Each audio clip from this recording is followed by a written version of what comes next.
motor nga ilang gipasakyan dili naman jud makaagwan taw, gilahos pa sila kay grabe kanindot na sa dalan. Og diring mga dapita yachts no, masaba na jud kay sa sulod kay grabe na ang pag-untol-untol no, mga pakog diri pakog didto na jud ang mga atake diri sa sulod. Lavan lang jud no, mas kininga na ka pakak ang dalan. And yes, hopefully no, mapansin na siya sa tuang mga LGU diraan no, sa Miss Ok nga unta puhon inigbalik na to diri sa ilahang lugar. Medyo okay na ang ilahang dalan, dili na yung ani ka grabe ka mura siyag suba nga dagan kayong bato dayon.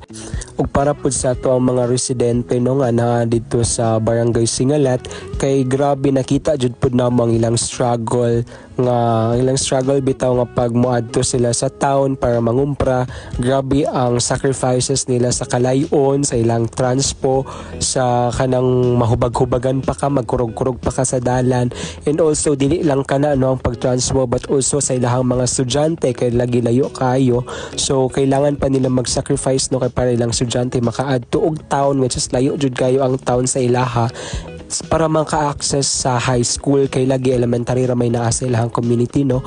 And dili lang sab kana in terms of medical access as well no, og usab ang ilahang mga produkto no, ang pagbaligya, ang pag-transpo sa ilahang mga pananom no, ilang mga harvest sa ilang mga gipangtanom dito sa bukid, maglisod sila og baligya padulong dito sa town no, kay layo lagi kayo dayon, lisod pa jud kay ilang dalan.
And yes mga yachts, kung unsa yun